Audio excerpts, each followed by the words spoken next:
Assalamualaikum warahmatullahi wabarakatuh. Waalaikumsalam warahmatullahi wabarakatuh. Alhamdulillahi rabbil alamin. Wassalatu wassalamu ala ashrafil anbiya'i wal mursalin, Sayyidina wa maulana Muhammadin wa ala alihi wa ashabihil mujahidin at-tahirin, amma ba'd. Saudara hadirin kaum muslimin rahimakumullah. Sebagai yang kita maklum bahwa Islam bertujuan memelihara kemuliaan manusia yang diciptakan fi ahsani taqwim, dalam bentuk yang paling sempurna.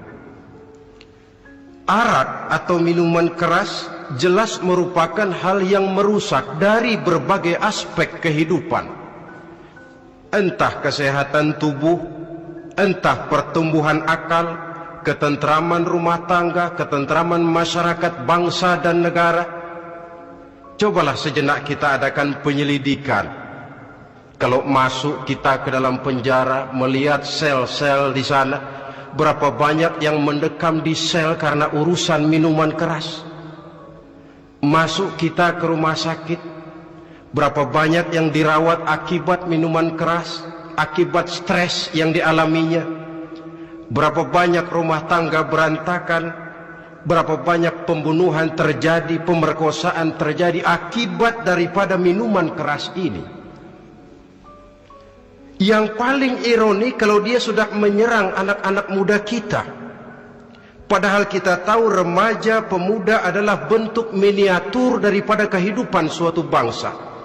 Akan bagaimana warna Indonesia 20, 30, 40 tahun yang akan datang, remaja dan pemuda kita jawabannya. Bahkan dari segi agama pun, akan bagaimana warna Islam di Indonesia 20, 30 tahun yang akan datang, remaja itu pula jawabannya. Karena itu tidak terlalu berlebihan kalau saya berkata bahwa untuk menghancurkan Islam di Indonesia ini tidak perlu menghancurkan pondok pesantren, tidak perlu menutup masjid, melarang pengajian, menyegel musola, tidak perlu.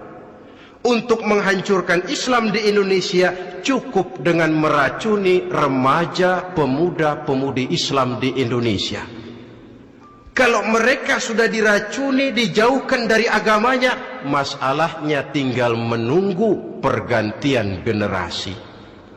Maka yang jadi pilot proyek jelas remaja, pemuda, termasuk dengan menanamkan pengaruh minuman keras. Ditanamkan ke tengah remaja kita ini untuk jauh dari tuntunan agama. Hei pemuda-pemuda Islam, kalau kau mau jadi pemuda modern, jangan dekat-dekat ke masjid. Masjid khusus 60 tahun ke atas. Sepertinya di depan masjid itu ada papan pengumuman masjid khusus 60 tahun ke atas. Baca Quran kolot. Seiring dengan itu lalu modernisasi diartikan dengan westernisasi. Kau tidak akan bisa jadi pemuda modern sebelum semua yang datang dari barat kau telan mentah-mentah. Kau harus bisa bergaul seperti orang barat, berumah tangga macam orang barat, makan minum seperti orang barat. Kalau nyanyi lagu barat yang orang lain gak ngerti, kamu juga gak tahu.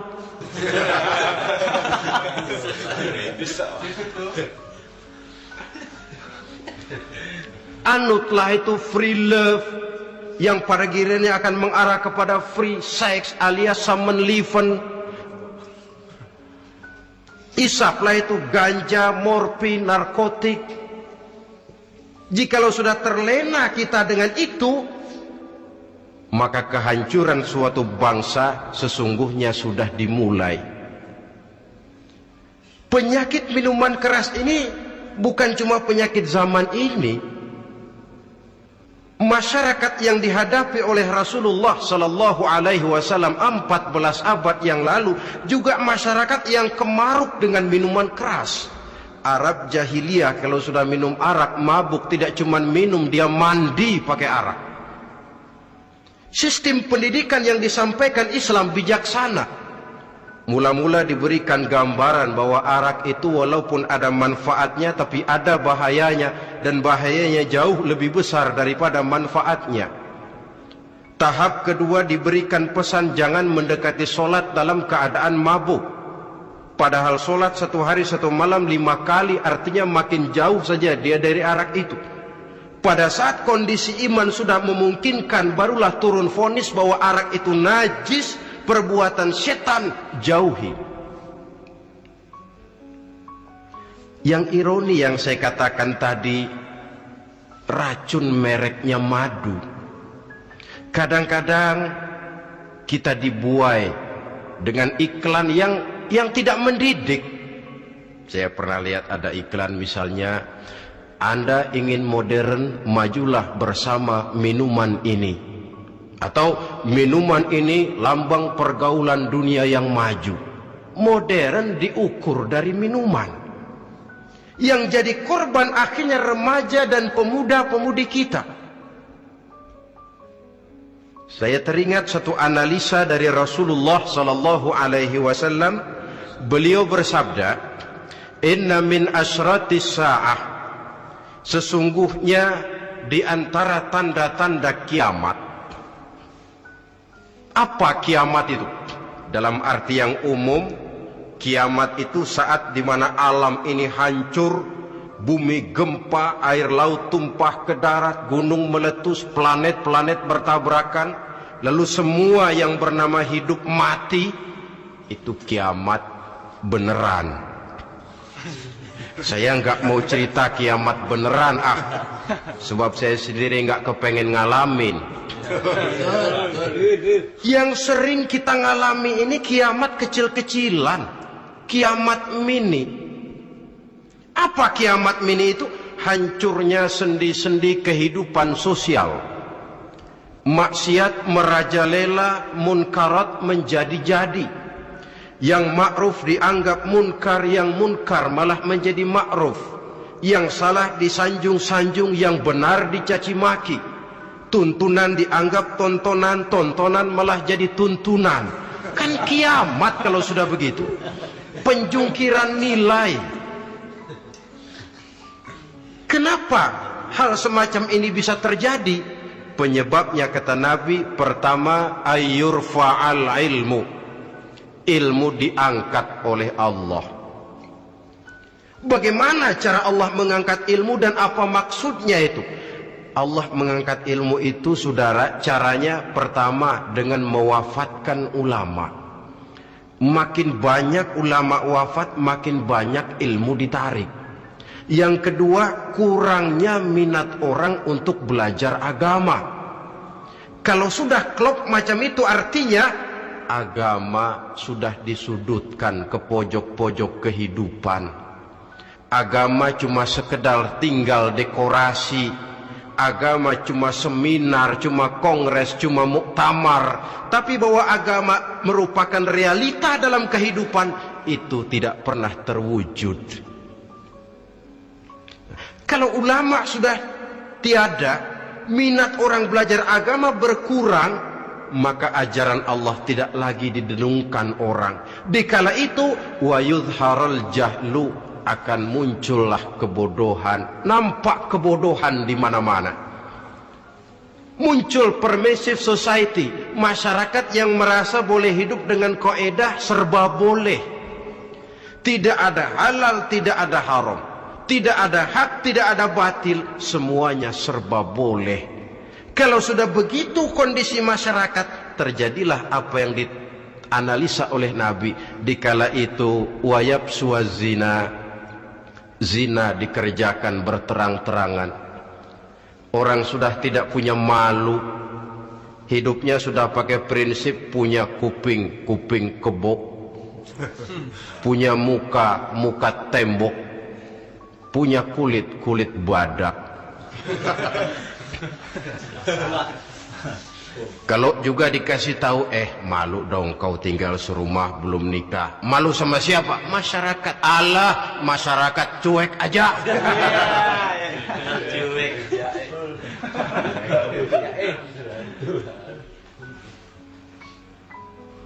Bukankah realita kalau kita ikuti surat-surat kabar, berapa banyak sudah gadis-gadis bergelimpangan jadi korban, berapa banyak bayi-bayi yang lahir ke alam ini tanpa harus tahu kemana dia mesti manggil bapak, yang akhirnya mengalami keterakisan, dimasukkan ke dalam kantong plastik, dibuang ke tempat sampah.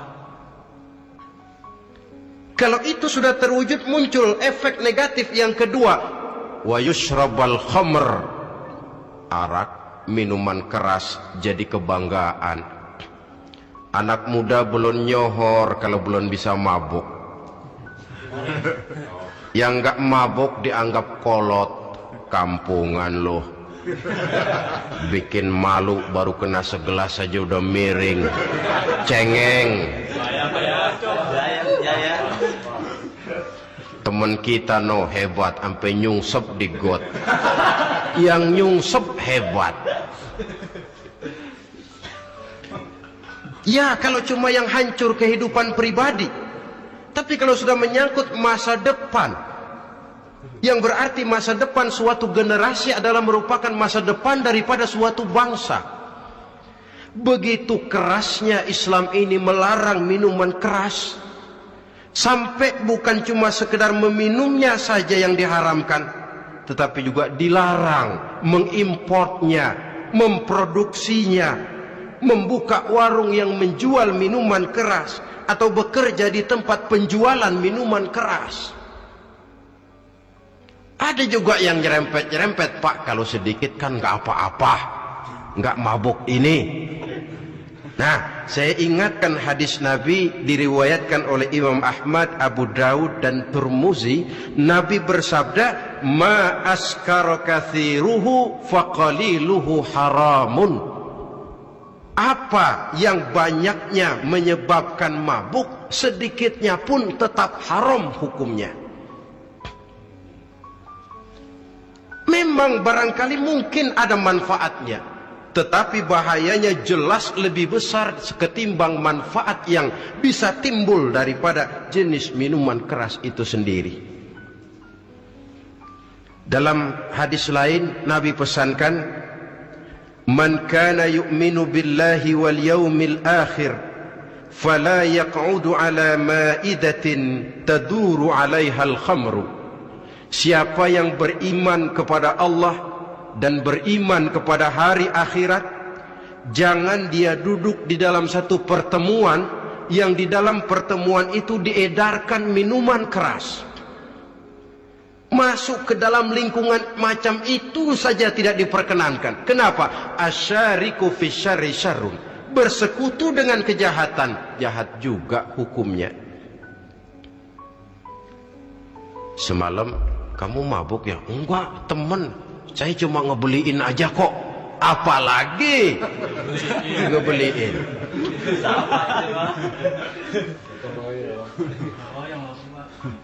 Sebab apa? Dalam keadaan mabuk, orang tidak lagi bisa berpikir secara logik. Daya kontrol hilang, artinya perbuatan sudah tidak terkontrol lagi. Yang pertama. Yang kedua, IQ tidak akan tumbuh dan berkembang secara normal seperti yang kita harapkan. Yang ketiga, harga diri akan runtuh hancur di tengah masyarakat. Bayangkan kalau tengah malam kita digotong orang, diantar ke rumah kita. Dengan kondisi macam itu masih punya muka kita untuk tegak di tengah masyarakat. Masih punya harapan kita untuk tumbuh menjadi pemimpin, sementara orang terkenang, ini kan yang kemarin malam gua gotong, dia lagi mabuk. Harga diri, kepribadian. Jangan lupa saudara, kita hidup di tengah masyarakat. Masyarakat itu punya hukum yang tidak tertulis, tapi lebih kuat dan lebih kejam daripada hukum tertulis. Orang bilang, sekali arang tercoreng di dahi, seumur hidup orang akan tetap ingat. Makanya Rasulullah dalam hadis memberikan tamsil untuk adik-adik remaja muslim ini, masalul mu'min kamasalin nahli. Perumpamaan orang yang beriman itu persis seperti tawon. Mentalitas orang mukmin persis tawon. Apa mentalitas tawon? Kalau kita ngaji bab tawon, kita renungi apa keistimewaan tawon. Saya lihat-lihat, ternyata tawon itu punya 4 keistimewaan. Pertama, tawon itu yang dihisap selalu saripati bunga. Bagus makanannya. Belum pernah tawon keliru makan. Saya belum pernah dengar kok ada tawon makan tahu.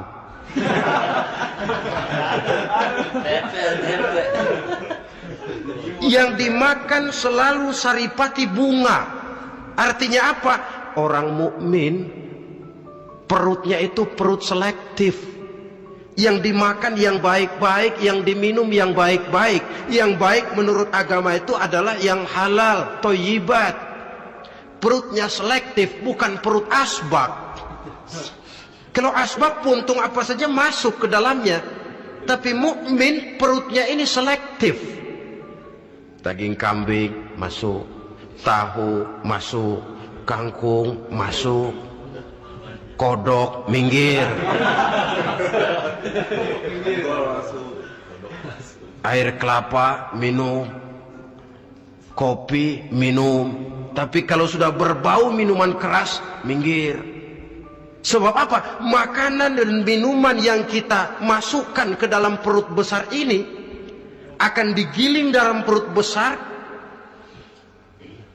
akan melahirkan energi, menggerakkan sel-sel pembuluh saraf. Kalau makanan dan minuman itu terdiri dari yang haram, energi yang ditimbulkan olehnya energi yang haram, mempengaruhi sel-sel pembuluh saraf. Orang akan cenderung berpikir yang haram kalau terlalu sering memakan makanan haram. Kalau sudah berpikir kepada yang haram, perbuatan pun akan mengarah kepada yang haram juga. Contoh kecil aja dah, ada nggak maling mikirin majelis taklim? Karena yang dimakan lebih banyak yang haram, yang dipikir paling-paling nanti malam rumah siapa lagi nih ya? Sudah mengarah ke sana.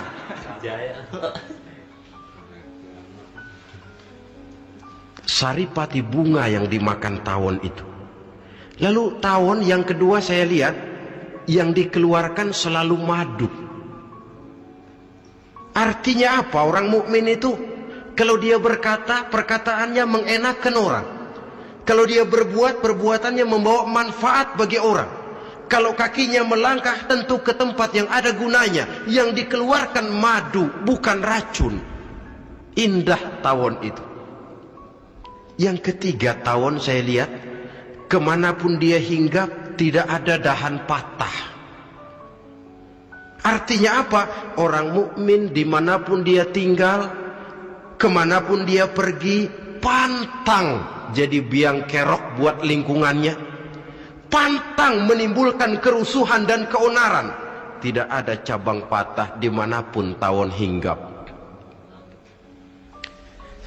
Tapi juga yang keempat saya lihat-lihat tawon itu, jangan coba-coba diusik.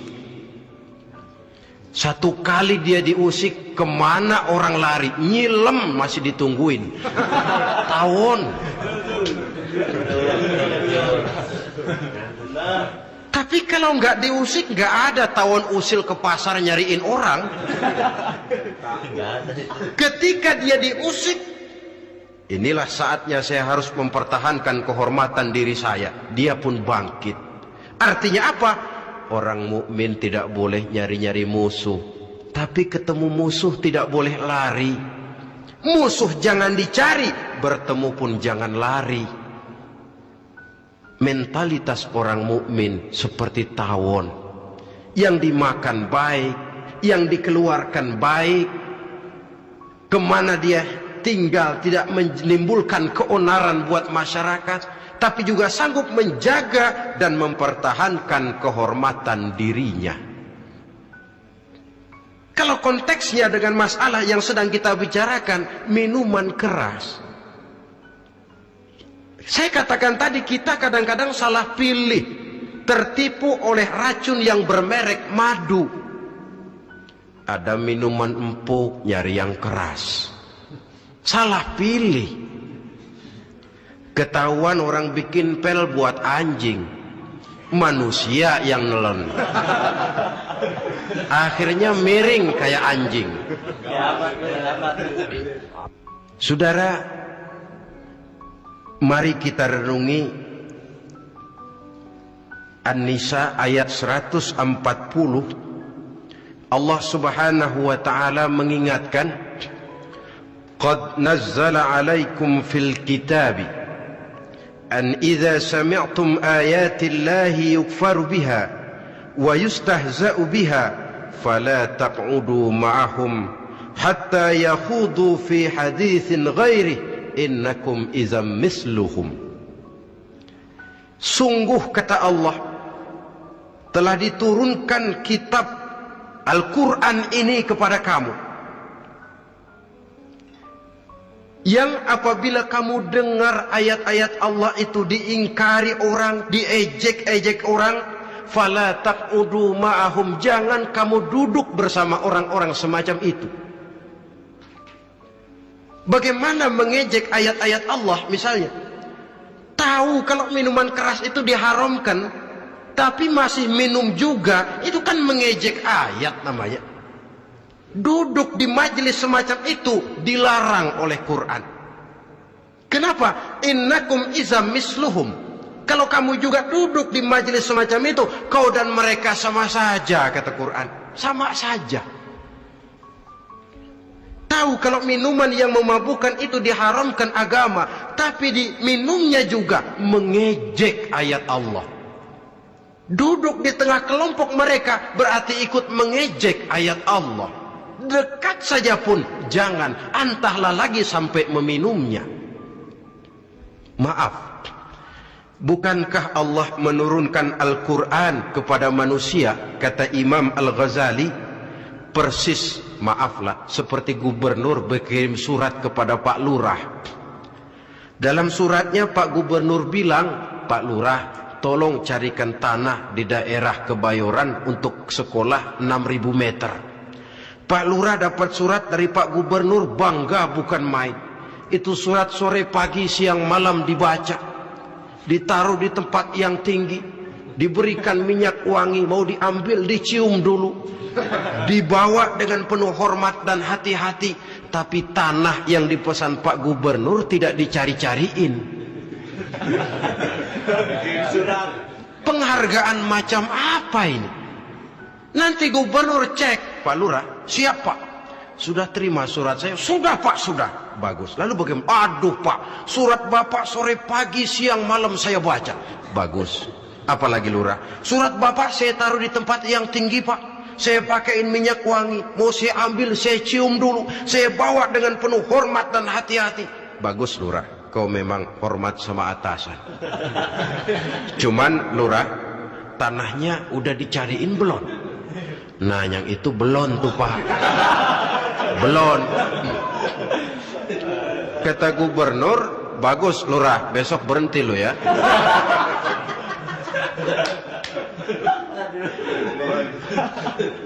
Membacanya memang penting, al-muta'abbad bitilawatihi, beribadah dari sebab membacanya. Tapi setelah kita baca, kita tahu isinya, what next? Mau apa kita dengan isinya itu? Jangan yang kita baca kita injak-injak. Itulah ironinya, bagaimana Quran itu mau membawa keberkahan dalam hidup ini, kalau yang kita baca sering kita injak-injak. Dalam kehidupan kita baca ayat, wa ahallallahu al-bai'a wa harrama riba. Allah halalkan jual beli, Allah haramkan riba, tapi renten ditelan terus.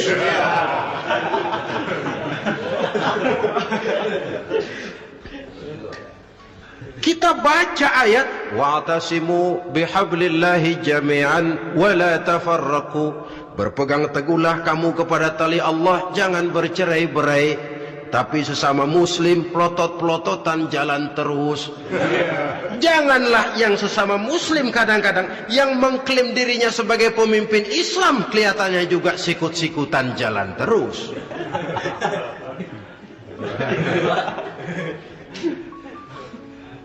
Sehingga tidak heran kalau orang bilang di bawah ngamalin ayat kursi, sudah sampai di atas ayat hilang, tinggal kursi saja yang diamalin. Ironi dan menyedihkan. Perjalanan panjang memang saatnya kita menunggal dengan Al-Quran ini. Tetapi prosesnya memang harus kita mulai dari sekarang. Perkara kapan proses ini selesai, itu bukan masalah kita. Tapi bahwa kita sudah memulai suatu proses, itulah yang diharapkan. Hadirin yang saya hormati,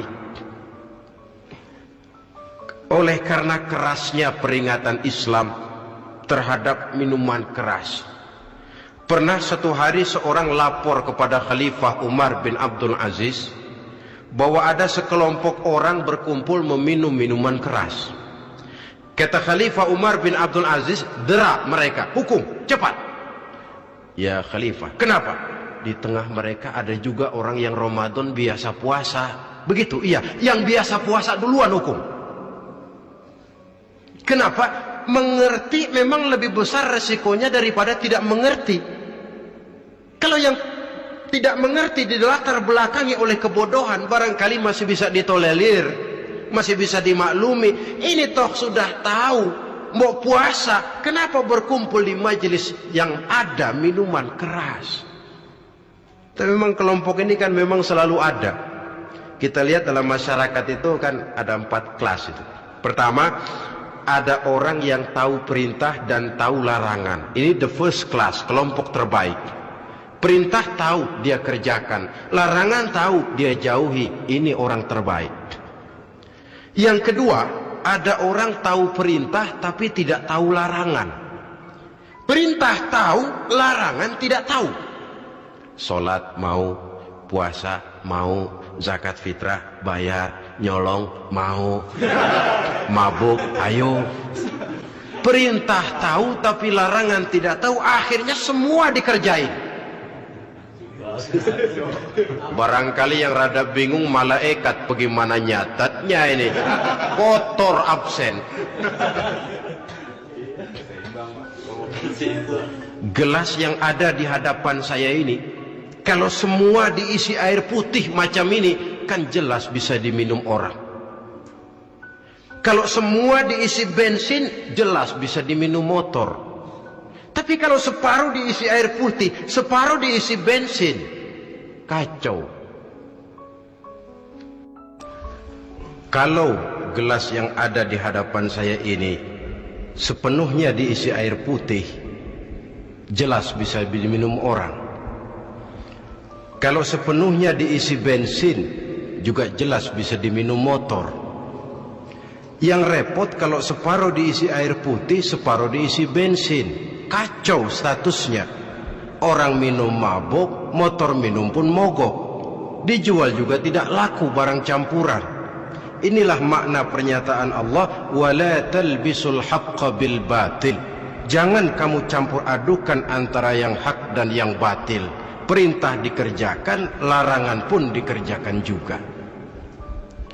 Kelompok ketiga, ada pula manusia yang tahu larangan tapi tidak tahu perintah.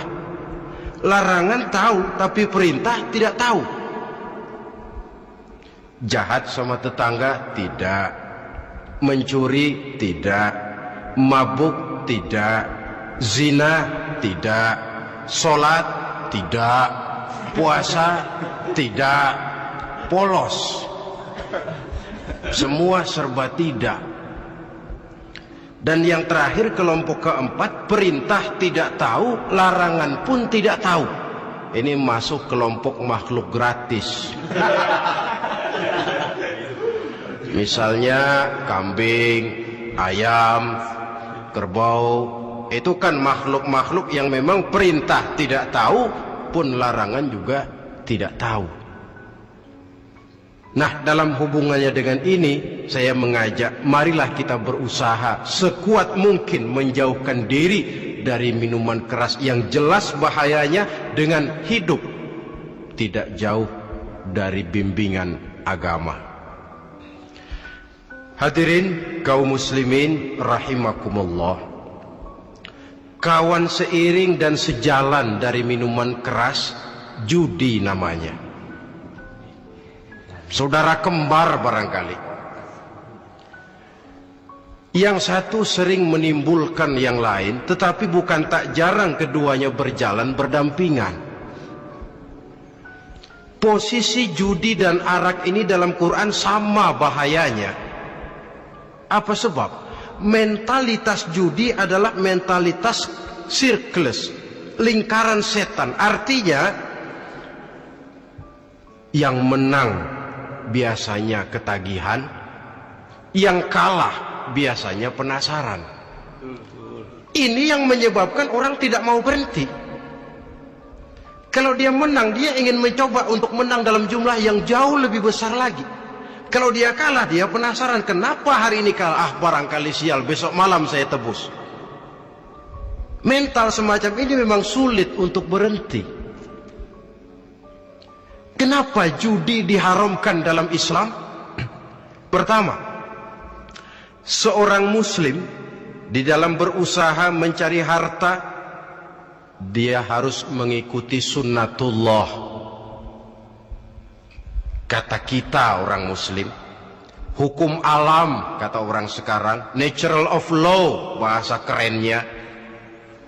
Berusaha menurut hukum kausal, memasuki rumah dari pintunya, menunggu suatu akibat dari sebab yang kita lakukan, bahwa kalau begini mesti begitu. Karena kita memang terikat oleh permainan yang disebut hukum alam ini. Hidup bukan undian, jangan mengharap untung besar tanpa mau peras keringat.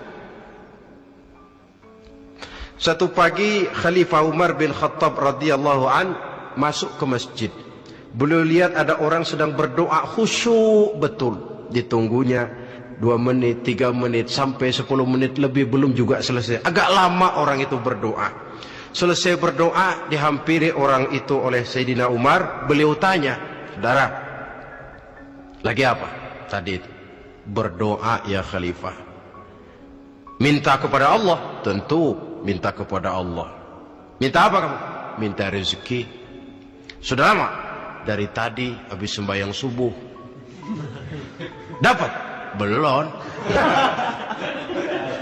Kesian amat. Ya memang kata Sayyidina Umar, inna sama la tumtiru zahaban wala fiddatan. Langit itu tidak mungkin akan menghujankan emas, tidak mungkin pula menghujankan perak.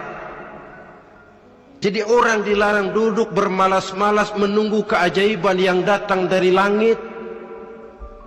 Karena memang hidup ini bukan undian, jadi jangan mengharap untung besar tanpa mau peras keringat.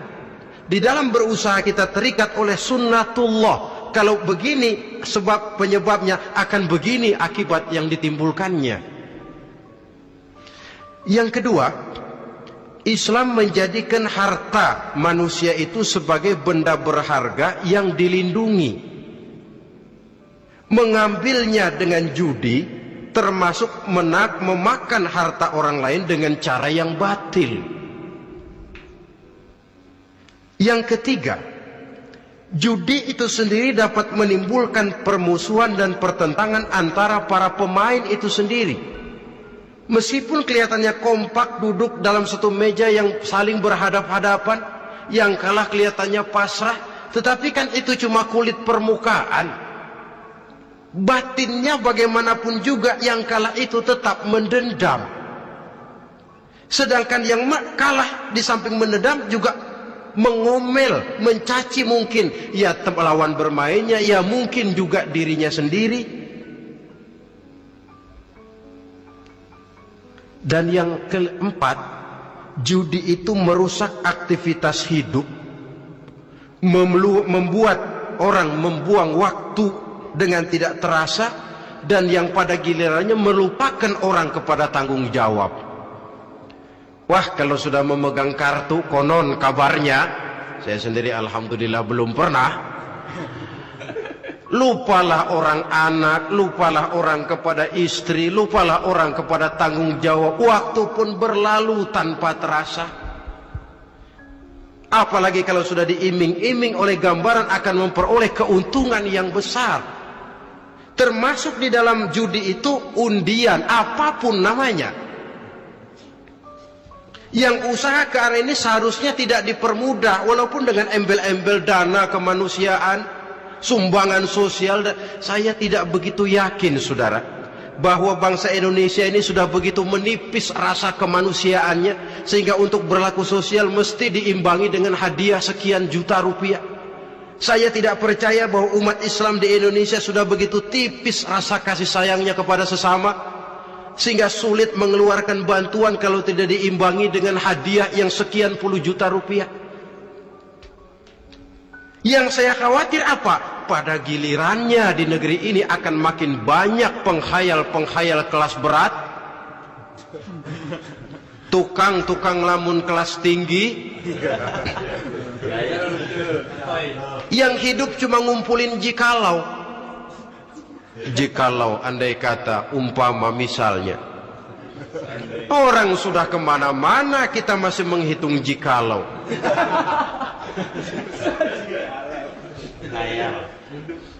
Orang boleh saja mengharap burung terbang tinggi, tapi punai di tangan jangan dulu dilepas.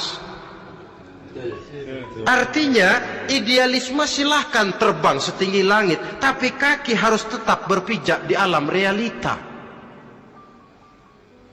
Bahwa memang lebih baik makan singkong dalam kenyataan daripada makan roti tapi ngimpi.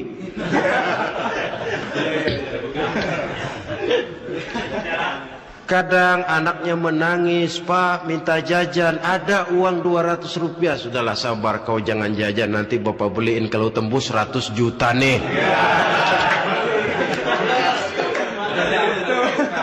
Akhirnya yang 100 juta tidak, anak pun kelaparan. Bukankah akan jadi masalah bagi semuanya? Belum lagi rasa sayang kepada harta yang sudah dia miliki, entah itu tanah, rumah, kendaraan. Kalau sudah kadangkala di meja judi, hilang rasa sayang kepada benda itu. Ada rumah-rumahnya dilelang, ada kendaraan-kendaraan jadi taruhan, ada jam tangan pun copot tanpa terasa. Maka berapa banyak rumah tangga berantakan, istri minta cerai, orang jadi nekat merampok, orang jadi nekat mencuri, korupsi kalau dia pejabat. Akibat apa ini? Pengaruh yang namanya judi. Saudara kaum muslimin, ma'asyiral muslimin rahimakumullah.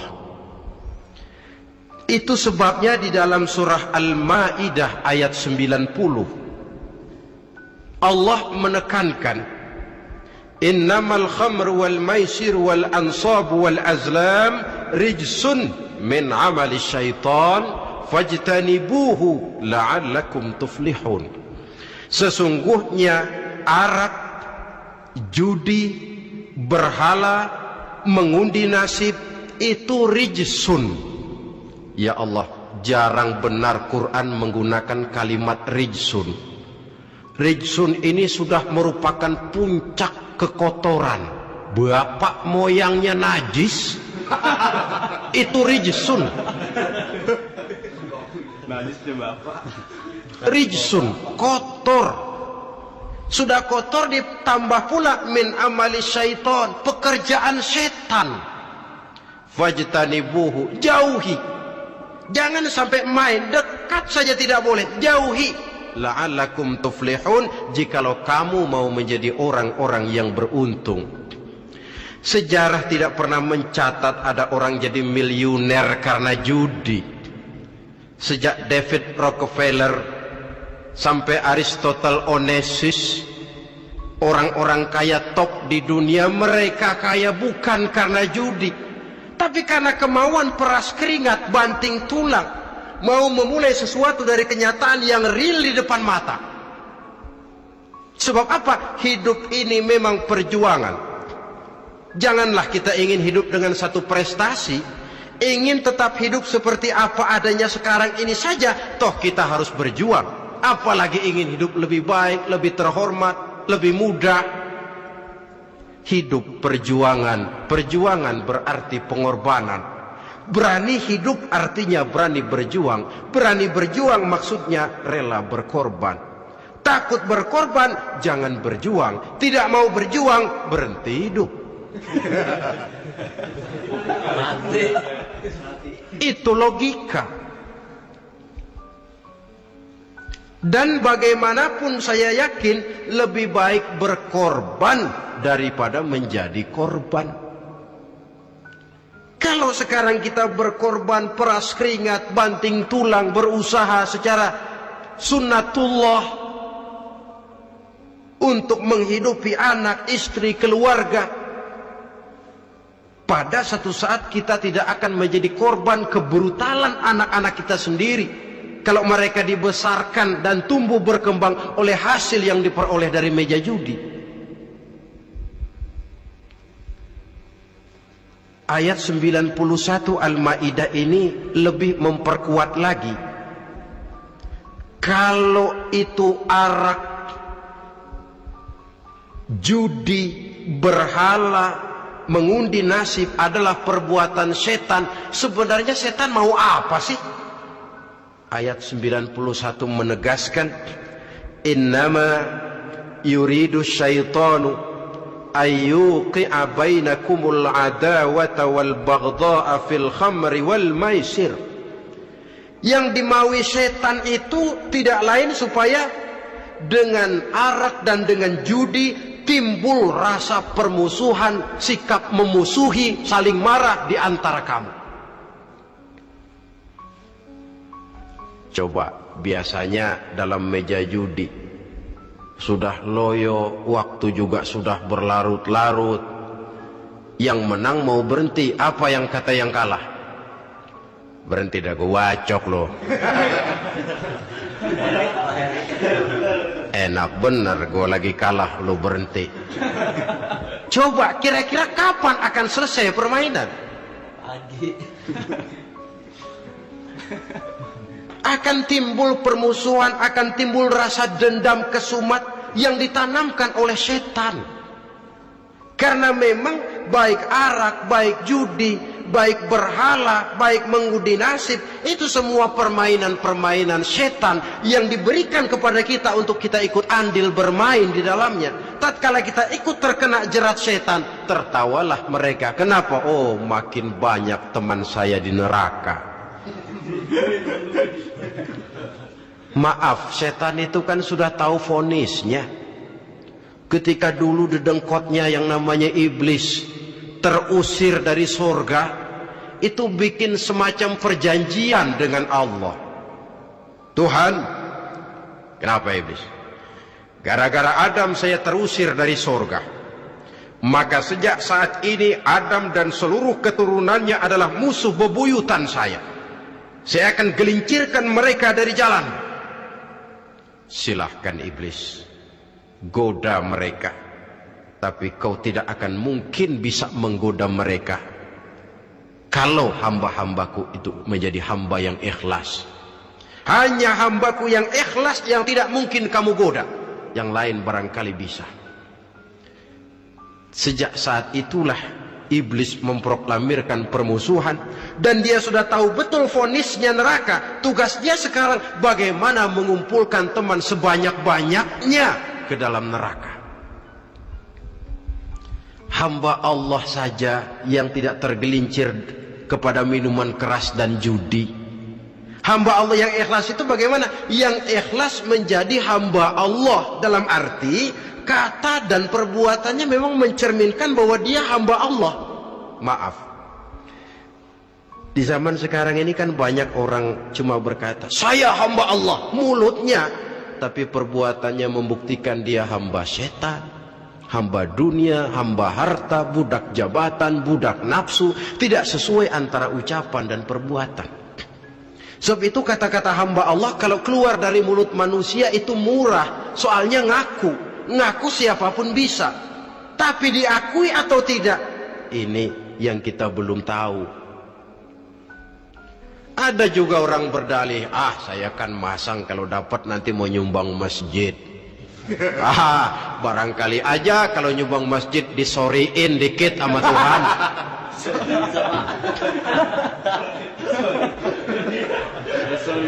Apa bisa begitu?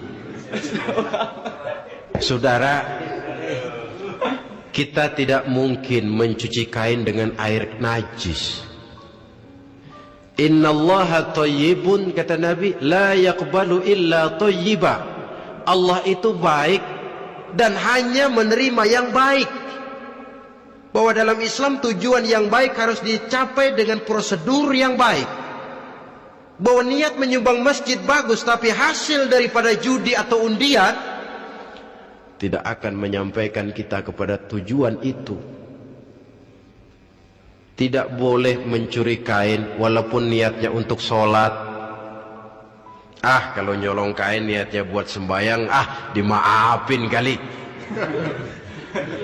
Walaupun sholatnya sah, mencuri kainnya tetap saja dosa. Islam tidak menghalalkan segala cara untuk mencapai suatu tujuan. Bahwa tujuan yang baik harus dicapai dengan cara yang baik juga. Dan penyakit judi ini juga bukan penyakit baru. Sejak dulu masa jahiliyah judi mereka, saya kira kalau Las Vegas, kota judi Amerika saja barangkali masih kalah dengan cara judi jahiliyah dulu. Mereka kalau sudah judi itu uang. Habis uang ada punya tanah pasang taruhan. Habis tanah ada rumahnya dipasang. Apalagi yang ada? Ternak unta dipertaruhkan. Harta habis, rumah ludes, kebun binasa, ada istri juga dipasangin. Judi.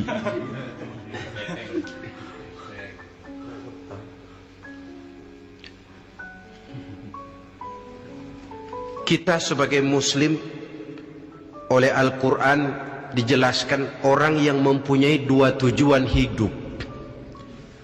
Pertama, tujuan jangka pendek. Yang kedua, tujuan jangka panjang. Tujuan jangka pendek, dunia dan seluruh isinya. Tujuan jangka panjang adalah akhirat dan ridho Allah. Ini yang terpantul dalam doa setiap kita. Rabbana atina fid dunya hasanah wa fil akhirati hasanah. Tercapai tujuan jangka pendek fid dunya hasanah, dan tujuan jangka panjang wa fil akhirati hasanah. Untuk mencapai tujuan jangka pendek, merangkul dunia dan seluruh isinya, apa yang jadi modal utama? Pertama, pendidikan. Makin tinggi jenjang karier pendidikan yang kita tempuh, rasa-rasanya makin mudah menjangkau dunia dan isinya. Yang kedua, pengalaman. Tenaga expert masih tetap diperlukan.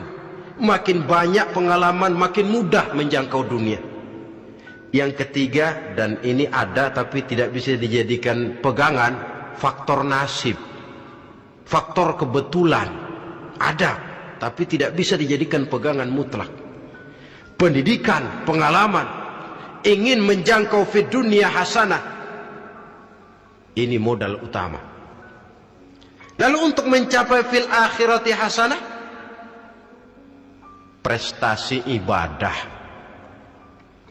Bagaimanapun tinggi pangkat dan jabatan kita, bagaimanapun banyak gelar kita sandang, tanpa prestasi ibadah, nol besar kita dalam pandangan Allah. Itu sebabnya kita sholat. Jadi tidak beralasan kalau orang ditanya, kenapa sih kamu nggak sholat? Tetangga saya sholat melarat terus. Memang sholat itu bukan untuk mencari uang kok. Kalau ada orang yang rajin sholat, rezekinya kelihatan lancar, itu cuma sekedar persekot. Uang muka, cashnya tetap di akhirat nanti. Efeknya apa? Karena kita punya tujuan jangka panjang, mengharap ridho Allah di akhirat, cara kita mencapai tujuan jangka pendek dibatasi oleh pertanyaan, Allah ridho apa enggak?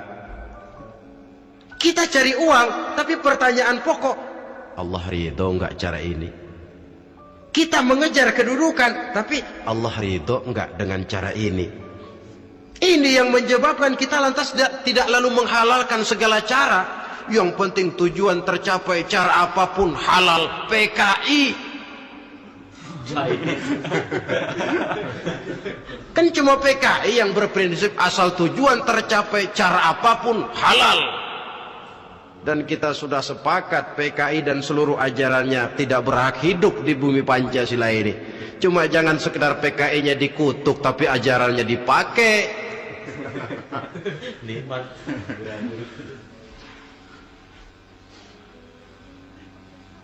Nah, untuk mencapai dua tujuan ini, Islam mengajarkan sistem keseimbangan. Sehingga Nabi sabdakan, "I'mal li dunyaka ka'annaka ta'ishu abada, wa'mal li akhiratika ka'annaka tamutu ghada." Bekerjalah buat duniamu seolah-olah kau akan hidup untuk selamanya, tetapi bekerjalah untuk akhiratmu seolah-olah kau akan mati besok. Jadi kalau kita sudah sholat menghadap Allah, usolli fardal maghrib, Allahu Akbar, ingat seolah-olah kita akan mati besok supaya timbul khusyuknya. Tapi kalau kita sudah bekerja, kuliah, bekerja, belajar di tempat tugas, ingat seolah-olah kita akan hidup selamanya supaya timbul gairah kerja. Jangan dibalik. Di kantor ingat mati, lemas terus. Ngapain kerja sungguh-sungguh bakalan mati. Lagi sholat ingat Duta Merlin, Altiron Plaza, ya kacau. Salah pasang, tidak pada tempatnya. Untuk mencapai fid dunya hasanah ini, Islam mengajarkan tempuh jalur yang mengikuti sunnatullah. Itu yang dihargai oleh agama. Terikat oleh hukum kausal bahwa kalau ini yang saya usahakan hasilnya akan begini. Perkara nanti hasil tidak seperti yang kita harapkan, baik sangkalah kita kepada Allah. Sebab kita tidak tahu rahasia apa di belakang itu.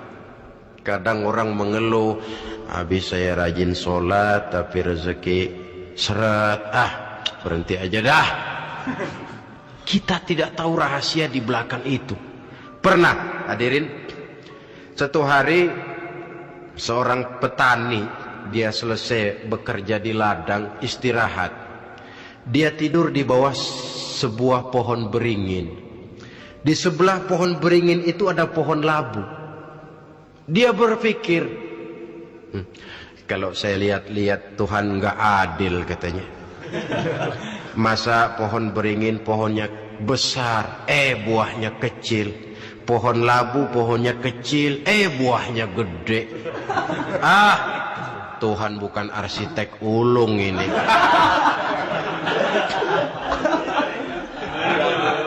Mestinya supaya enak dilihat, beringin yang pohonnya besar buahnya sebesar buah labu. Pohon labu yang pohonnya kecil buahnya kecil saja sebesar buah beringin. Tidak adil Tuhan.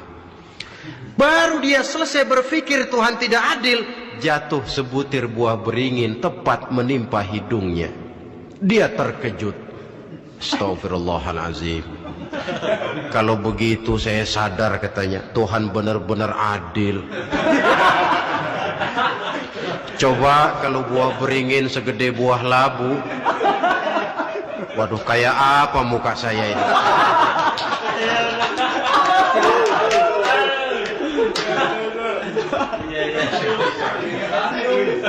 Baru terbuka pandangan matanya setelah berhadapan dengan kenyataan. Baru keluar respek. Allah benar-benar adil. Padahal semenit yang lalu dia masih berkata, Tuhan bukan arsitek ulung. Tapi semenit kemudian setelah berhadapan dengan kenyataan yang real dia hadapi, wah Allah benar-benar adil.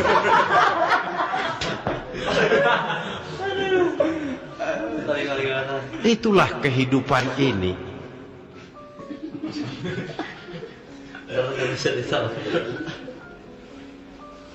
Saudara hadirin yang saya hormati, karena itu baik arak baik judi dua-duanya merupakan bahaya laten yang tidak hanya mengancam kehidupan agama tetapi juga masyarakat, bangsa dan negara, apalagi kalau sudah jatuh kepada generasi penerus. Dan yang bagaimanapun juga saya berpikir sebenarnya remaja, pemuda, pemudi kita cuma korban dari suatu sistem. Sebab ini merupakan tanggung jawab bersama. Ulama mubalik macam saya paling wewenangnya cuma ngomong. Yang punya SK untuk memberhentikan pabrik minuman keras itu kan Menteri Perindustrian. Tangan-tangan eksekutif. Sehingga kalau Nabi katakan man ra'a minkum munkaran falyughayyir biyadihi wa illam yastati' fa bilisanihi wa illam yastati' fa biqalbihi. Apabila salah seorang kamu melihat suatu kemunkaran, termasuk minuman keras dan judi di dalamnya, rubah itu. Dengan cara apa? Kalau kau mampu dengan tangan, artinya power, kekuatan. Kalau dengan tangan tidak mampu, wah ini orang kalau gue pukul gue yang melintir nih. Umpamanya fabilisani, dengan lidah ngomong. Mas, saya senang sampean tinggal di sini, kampung kami tambah warga, tapi tolonglah jangan bawa pengaruh yang tidak baik. Kalau ternyata bicara pun tidak berani, fabiqalbi, cukup dalam hati, sekurang-kurangnya tidak ikut membenci kemungkaran dalam hati, itulah kadar iman yang paling lemah. Ini secara umum. Tapi kalau hadis ini kita mau adakan semacam, katakan description of job, bahasa kerennya, kita adakan pembagian tugas. Siapa yang harus merombak kemungkaran dengan power? Penguasa, pemerintah, sebab dia punya aparat. Siapa yang merombak kemungkaran dengan lidah? Ulama, kiai, mubalik, ngomong. Siapa yang hanya merubah kemungkaran dalam hati? Kita umumnya rakyat lemah ini, yang mau ngomong gak berani tapi hati pegel. Nah, kalau sudah ada pembagian tugas semacam itu, insya Allah masing-masing akan berjalan pada relnya, dan pada akhirnya selamatlah kita, bangsa Indonesia, umat Islam pada khususnya, dari bahaya, baik bahaya minuman keras maupun bahaya judi. Menyelamatkan bangsa dan yang lebih lagi menyelamatkan masa depan kita. Sekianlah saudara pertemuan kita pada saat ini. Mudah-mudahan ada manfaatnya. Terima kasih atas segala perhatian. Mohon maaf atas segala kekurangan. Usikum wa nafsi bitaqwallah. Wassalamualaikum warahmatullahi wabarakatuh.